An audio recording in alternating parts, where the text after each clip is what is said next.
Alright, guys. Let me start off today of Make It Stick with our good old boy Anki. Donkey. And like yesterday I said, golly, it's kind of cold in here. Yesterday I said I would plug in some Anki flashcards. And yeah, this is rough start. All right, there we go. Yesterday I'd say I'd make some flashcards, and let's go ahead and do that now. Okay, we're gonna make a new deck in Anki called Chapter 1. Learning is misunderstood. Okay, new deck has been made. I'm gonna add flashcards. What did I want to make? What are the 14 claims the authors make in Make It Stick? All right, that's a fat list, man. That's really fat. I don't even know if I should do this, but too late. We're already here. There is a direct relationship between effort and depth of learning. 2, we are poor judges of, I'm gonna say people in general. People in general are poor judges of when they are learning well or poorly. Yeah, we're bad judges, poor judges. Rereading and mass practice of a skill are the most common study techniques across domains, yet they are among the least effective techniques in most cases. Okay, well, the first 3 I remember pretty well. Why? Because that was 2 days ago. Okay, what else we got? Now I'm blanking. I don't know if I should even try to keep these in order, if that's just a waste of time, but let's just try to keep them in order. I think number 7, for whatever reason, was there's no evidence evidence supporting that learning from only your preferred style, such as visual, auditory, kinesthetic, or verbal, leads to increased learning. However,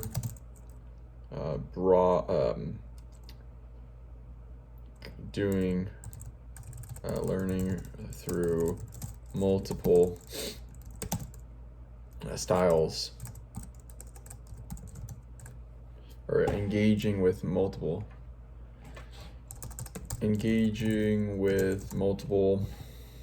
styles appears to improve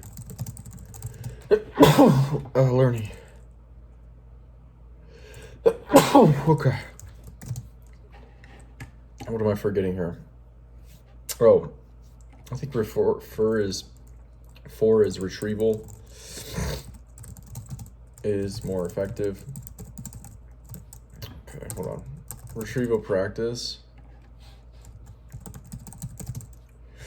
is more effective than rereading and mass practice. Oh no, and reviewing notes. I think those were the... Basically, retrieval practice is one of the most effective study techniques. Let's just say that. Okay, it's fine. Basically, spacing and interleaving or retrieval practice leads to what feels like harder learning, harder and less effective learning. However, this is why it actually leads to deeper learning, because we already established that effort is directly related to depth of learning. Okay. The ability to discriminate between closely related things,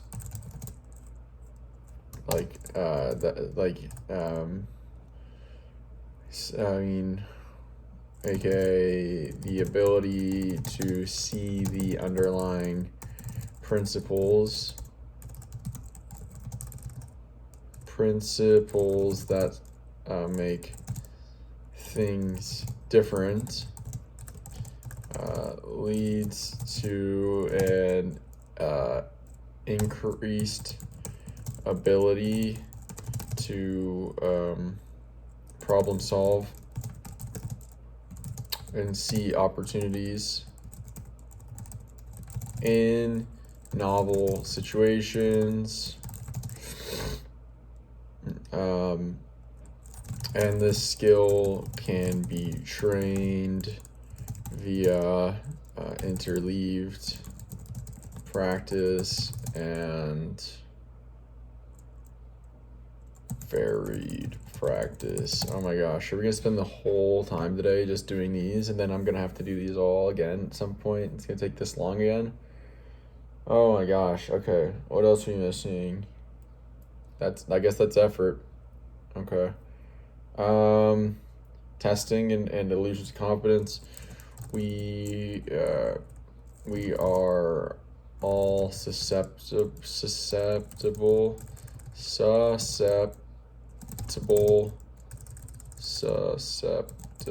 That's definitely spelled wrong. Susceptible to illusions of our abilities, and that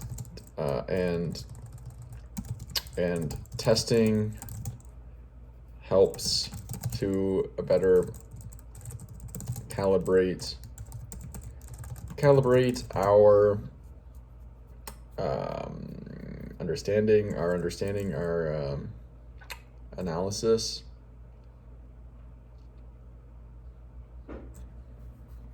our perception of our abilities. Okay. I think there's 14. We're at 9. We're at 8. We're on number 9. What is number 9? Number 9. Okay. Ooh, we're close. Underlying principles. Something about underlying principles. No. All learning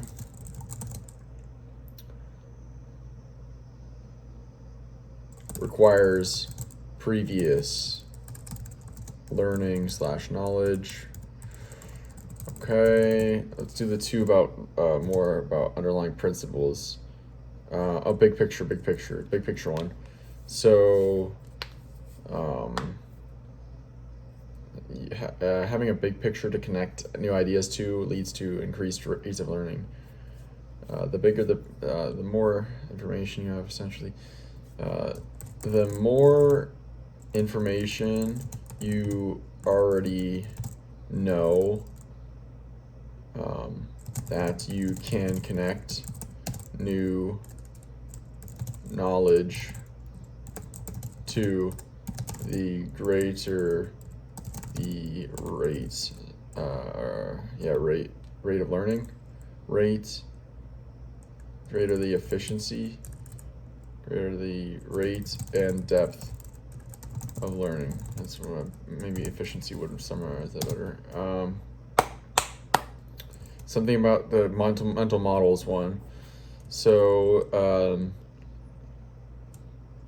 like, deep expertise / mastery comes from identifying the underlying principles of a subject,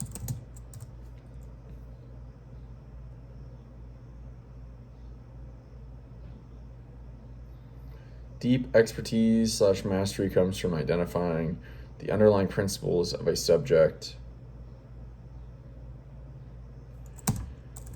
creating a mental model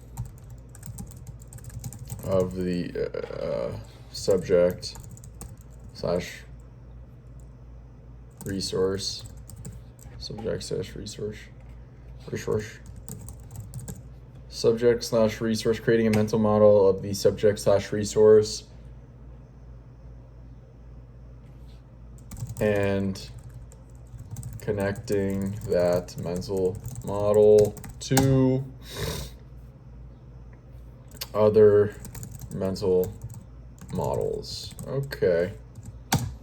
3 more. What was the last one we read yesterday? The last one had to do with something. Oh yeah, it had to do with something. The last one yesterday had to do with something. Had to do with something, I'll tell you. Bum, bum, bum, bum, bum, bum, bum, bum.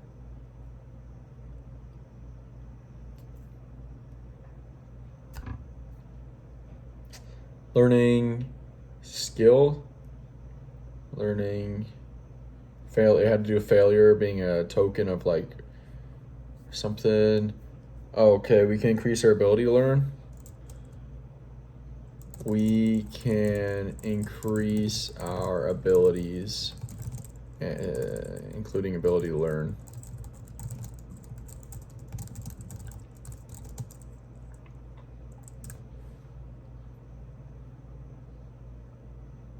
Okay. Largely through effort and persistence, I would say. Effort, persistence, strategy, guidance. But we'll just say that, and we'll increase our abilities and ability to learn.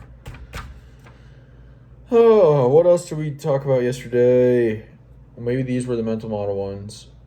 All right, screw it. We're gonna look. We're gonna do the whole looking thing. All right. What do we do? The learning changes the brain. You can become smarter. That's a better way of phrasing it, I say. Okay. So this deep expertise one / mastery, that was actually 13. So that was yesterday. We can increase our abilities, including ability to learn. What was it? We can become smarter. We can become smarter. Okay, hold on. No, it's two parts. Learning physically changes the structure of the brain, and we can become smarter. So that deep expertise one, okay. What was that?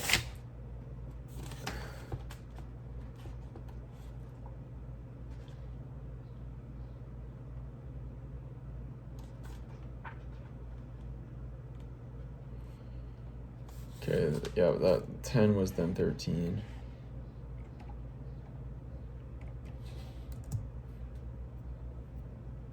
Oh, okay, elaboration was one of them. Okay, all learning requires previous knowledge, a priori knowledge. No, that's like before life, I think. Yeah, a priori knowledge is before life. That's a Platonic thing. We're all susceptible to illusions that can hijack. Okay, what one am I missing then? The elaboration was 11.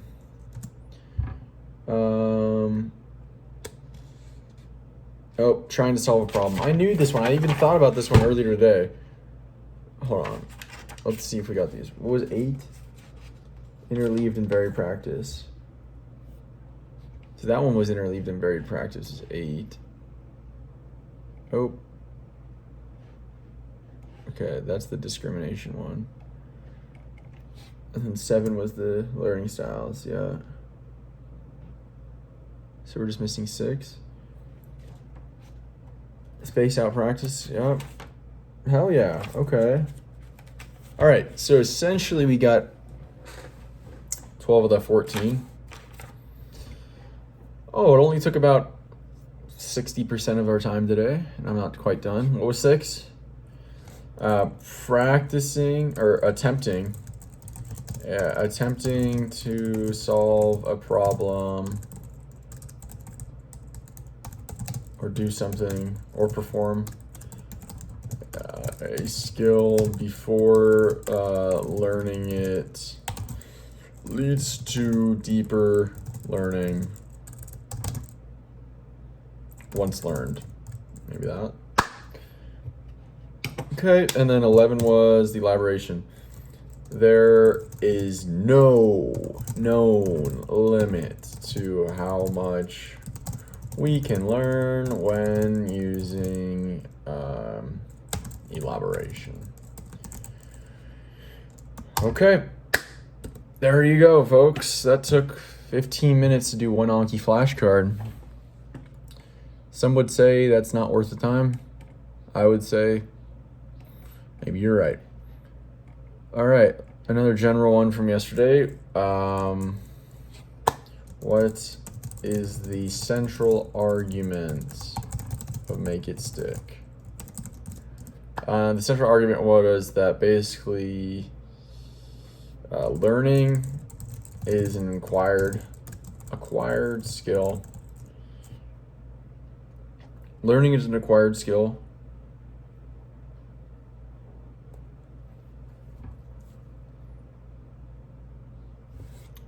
And the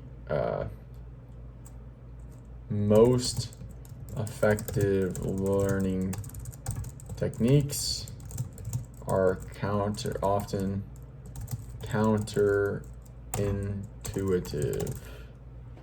Most effective learning techniques.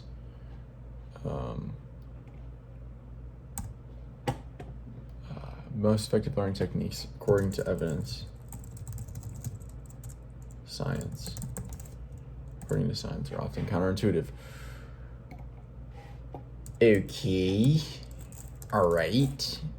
Now we've got 2. There was one other one. How do the authors define learning? I guess that's the one I was going to do. You can't always get what you want. How do the authors define learning and make it stick? So this is basically like, you got to remember, first of all, you got to, learning includes taking in information, making sense of it, and synthesizing it, remembering it, and then being able to pull it out, the info/pattern out, and be able to use it creatively in the future. There you go. I would say that's pretty good. We've just spent the whole time doing 3 Anki flashcards. Okay.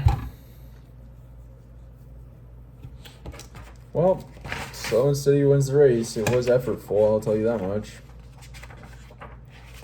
You can't always get what you want. Alright. What claims the authors make about this book? Cross that one out. We got that one. What is the central argument of Make It Sick? As far as I know, we got that one. And then how do the authors define learning? There you go.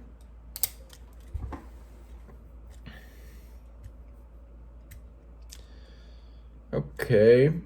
Now, what did we do yesterday? We started reading empirical evidence versus theory, intuition, lore. We learned how kind of like it progressed. Learning has progressed from just like mostly non-scientific means, just by being passed on by word of mouth. What feels effective from teacher to student, and then student to the next student, teacher to student, teacher to student. Like that. Now we have did we talk about cognitive scientists, developmental educational psychologists, and then neuroscientists yesterday? I said, yeah, well, neuroscience has actually progressed a lot in the last 10 years. And there's some contradiction I've seen between this book and some neuroscience that's come out in the past 10 years. Okay. And then also how they use this book. They're kind of using empirical evidence based on cognitive science research. And then cognitive science is how the study of how the brain actually functions, how it works.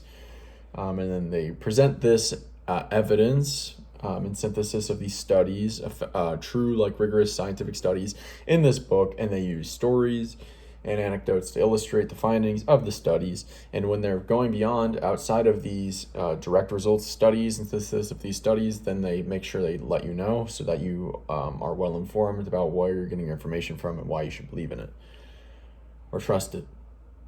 Okay? All right, so now we're on to the next section, was early evidence. Am I missing one thing? I don't think so. Yeah, I think we're good. Okay, people misunderstand learning.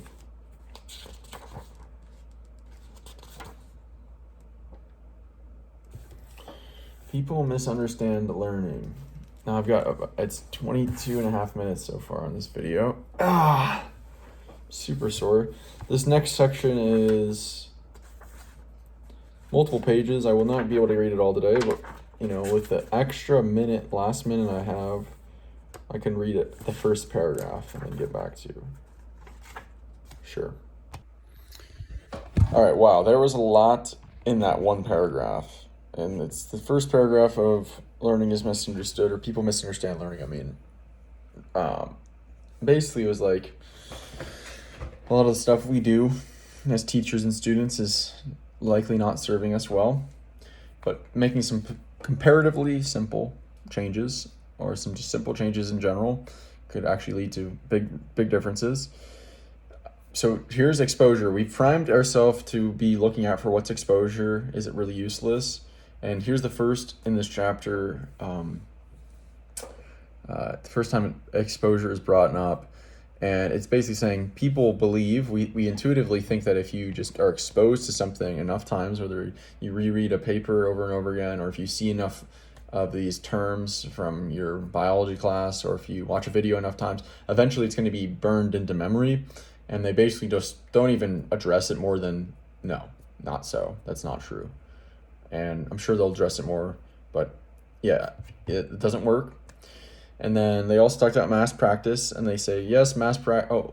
First they say, teachers think if they can make learning faster and easier, then it's going to be more effective. And they say, basically the opposite is true, that the longer it takes and the harder it is, the longer lasting the knowledge will be, which kind of like turns everything up on its head. Like, it's like, oh, dang. Literally earlier in this video, I'm like, this is maybe taking too long. Maybe this isn't worth the time. But it's like, that's so hard to say, because if I just go shallow on things, then I'm not going to even learn them that deeply. But if I go long and deep, I'm going to be able to deeply ingrain these principles down and do a big mental model, and then I'll be able to use it for the rest of my life. And it's quite interesting. They said mass practice is often preferred because it looks like it's fast and easy and you can see results, but they basically said these results are really short-lived and they evaporate essentially very quickly.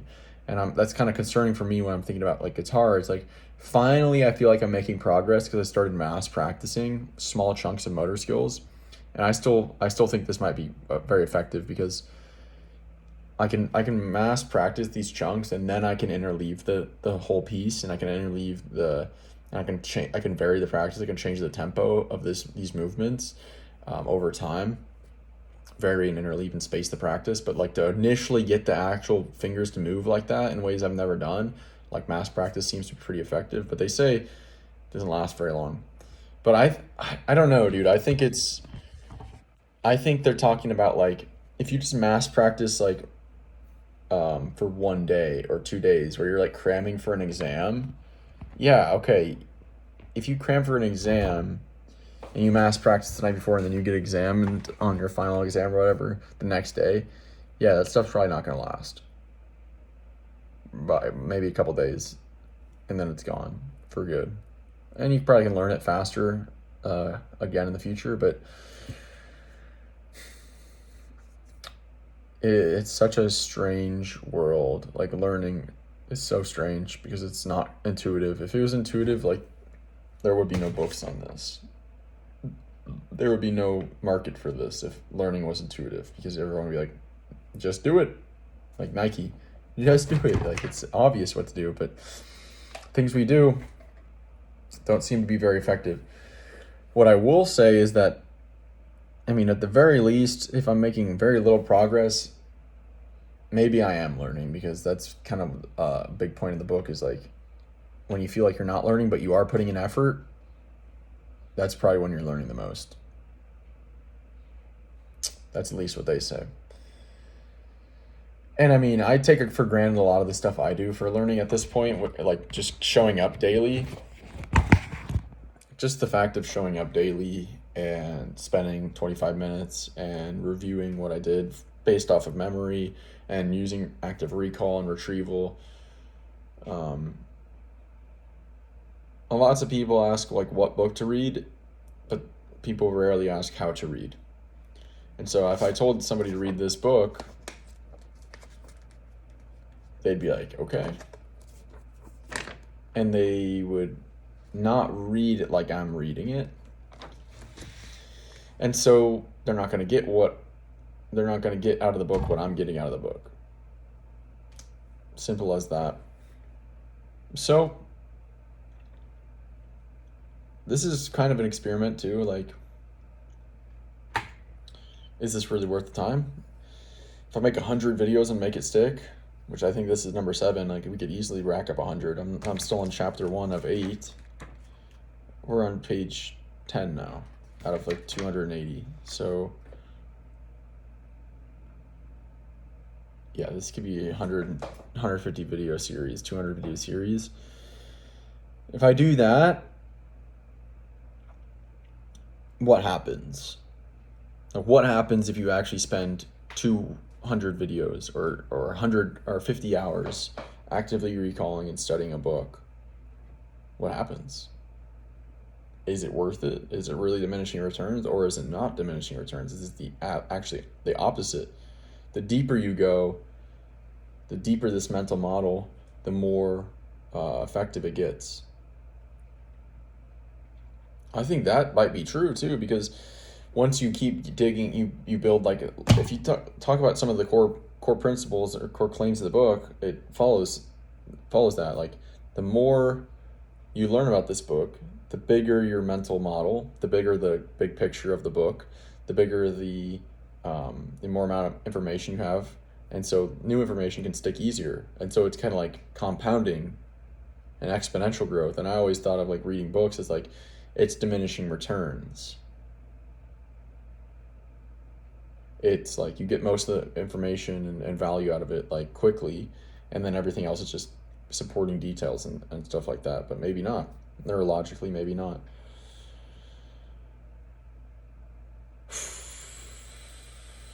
Okay, that's gonna be it. We went over time. Today we typed in 3 Anki cards. We reviewed what I did yesterday, read about, and then we read just a paragraph today, starting People Misunderstand Learning. And that's going to wrap it up for today. I'll talk to you guys later.